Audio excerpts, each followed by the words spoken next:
February 2024 CPI Report. We learned this morning that inflation as measured by the Consumer Price Index was 0.4% in February and 3.2% over the past year. Core inflation, which leaves out volatile food and energy prices in order to better parse inflation's underlying trend, was also 0.4% over the month and 3.8% over the last year. In this blog, we look at a few categories in the CPI report that drive the broad index through the lens of 6-month annualized changes. Because 1 month of data doesn't capture the underlying trend, and 12-month measures underweight more recent movements, we prefer using 6-month changes to boost the signal-to-noise ratio without losing timely developments. On a 6-month basis, overall prices were up 3.2% and core prices were up 3.9%. We break down core inflation into 3 components: core goods, core services excluding housing, and then fill out the picture with a quick look at energy and food inflation.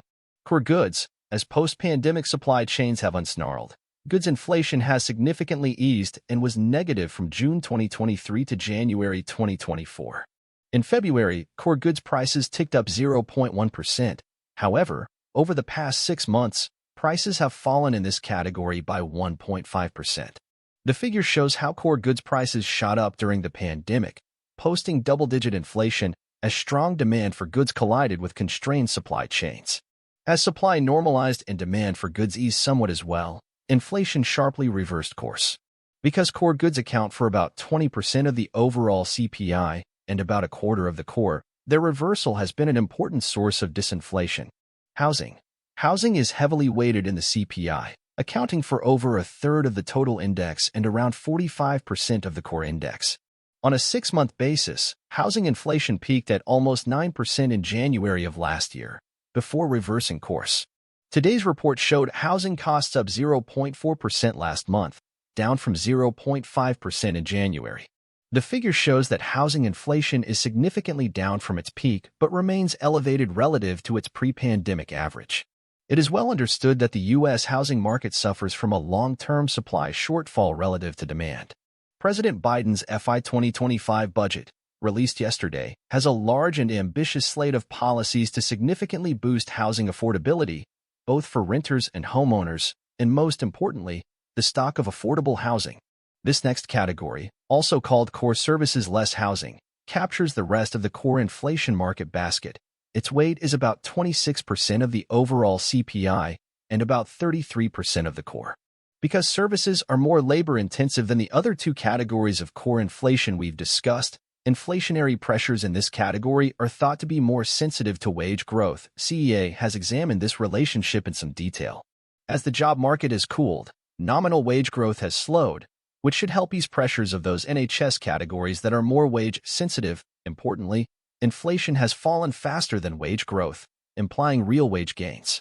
On the other hand, inflation in less wage-sensitive sectors in this category, e.g., medical care services and airfares, has put upward pressure on this subindex in recent months. Last month, NHS inflation was 0.5%, down from 0.8% in January. On a 6-month basis, after falling from 8% in June 2022 to around 3% in August 2023, Figure 3 shows that the series has accelerated and, unlike core goods, is contributing to higher inflation. As noted, these 3 categories make up core inflation. To get to headline inflation, we need to add in food and energy. While energy in general and retail gas in particular has put downward pressure on the overall index recently, in February, the gas price contributed 12 basis points to the monthly inflation rate. After subtracting from monthly inflation over the prior 4 months, food inflation has come down significantly for groceries and less so for restaurants. Grocery inflation was 0 last month, compared to 0.4% in January. In February of 2022 and 2023, 6-month annualized grocery inflation was 12.2% and 5.6%, respectively. The comparable figure in February 2024 was 1.6%. Over the past year, grocery prices are down for pork, chicken, seafood, eggs, milk, coffee, and butter.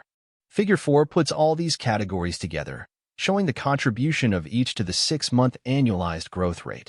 The figure shows that food, goods, and energy prices have contributed significantly to disinflation, while housing and NHS inflation have yet to consistently do so.